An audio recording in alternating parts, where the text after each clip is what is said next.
ভাই কি করেন ভাই? ভাই সাইড মারি, সাইড মারতেছি ভাই। কয় পিস করে করেন? ভাই ৫০০০ টার্গেট দিচ্ছে ৭০ পিস, আর আমার তো ভাই ৫০ কেজি ৬০ কেজি খুব কষ্ট হয়ে যায়।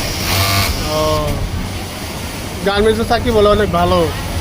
ও ভাই ভালো, যখনকে ভাই টার্গেট দেয়, যখন টার্গেট হয় না, যখনকে বসে এটাও গাড়ি মারে উল্টো কথা কয়, তখন খুব ভালো লাগে ভাই।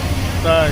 আর গার্মেন্টসের চাকরি ১.৫ টাকা বেতন ভাই, ৬,০০০ টাকা রুম ভাড়া দিয়ে একটা চাল অবস্থা কিনে বাড়ির খরচ দিয়ে ভাই টাকা পয়সা থাকে না।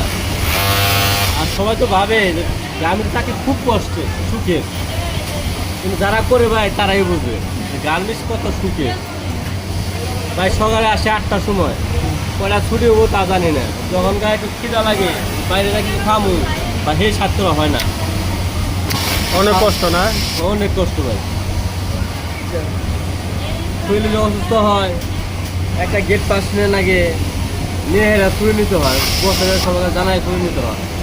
আর যদি দেশে বাড়ি থাকতাম, বাপ মায়ের টাকা পয়সা থাকতো, তাহলে ভাই এরা আমাদের লাগতো না, যাই হোক, ফিরতাম খাইতাম, একটা যত- মোটর সাইকেল থাকতো, মোটর সাইকেল বহাই না ঘুরতাম।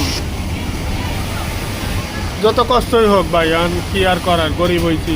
আর কি করা আছে ভাই, আমরা করতে হয়, বাধ্যতামূলক করতে হয়। বাড়ি যাবো, বাড়িতে কি করে খাবো, একটা তো করে খাইতে হবো, সেটা তো ছাড়তে নাই ভাই।